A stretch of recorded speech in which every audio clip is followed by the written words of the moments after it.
Sering adanya permasalahan soal pengajian pegawai pemerintah dengan perjanjian kerja atau P3K di daerah khususnya Sumatera Selatan, membuat DPRD Sumatera Selatan dalam hal ini Komisi 5 mengusulkan kepada pemerintah pusat yaitu Kemenpran RB agar gaji P3K dilakukan sharing dengan pusat.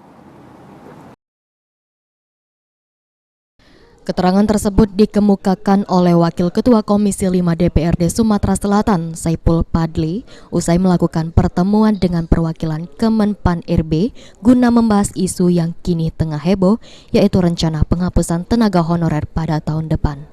Selain menyoroti masalah pengajian, dari pertemuan tersebut dikemukakan Saipul Padli juga menyampaikan sejumlah keinginan dari tenaga honorer di Sumatera Selatan dan mendengarkan informasi terkait rencana penghapusan tenaga honorer dari pihak Kemenpan RB.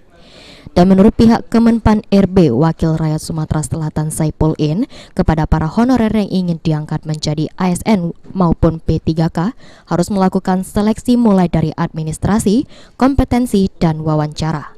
Jadi para honorer tidak ada yang masuk otomatis, semuanya harus melalui jalur seleksi yang telah ditentukan pemerintah, dalam hal ini Kemenpan RB.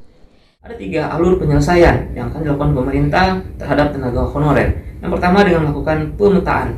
Pemerintah akan melakukan pendataan dan pemetaan terhadap semua pegawai pemerintah non-ASN yang ada di semua instansi.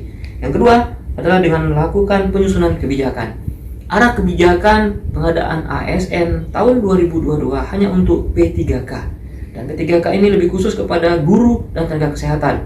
Lalu untuk tenaga honor kategori kedua. Tahapan yang ketiga adalah dengan melakukan penyelesaian dengan pengawasan. Untuk honor yang akan masuk dalam P3K, semuanya harus melalui tahapan seleksi. Tidak ada yang otomatis langsung masuk, semuanya lewat jalur seleksi. Ada 3 tahapan yang harus dilakukan. Pertama, seleksi administrasi, seleksi kompetensi, dan seleksi wawancara. Tercatat di Sumatera Selatan sendiri ada lebih dari 10 tenaga honorer, baik itu di sektor pendidikan, kesehatan maupun lainnya. Firman Hidayat, PAL TV.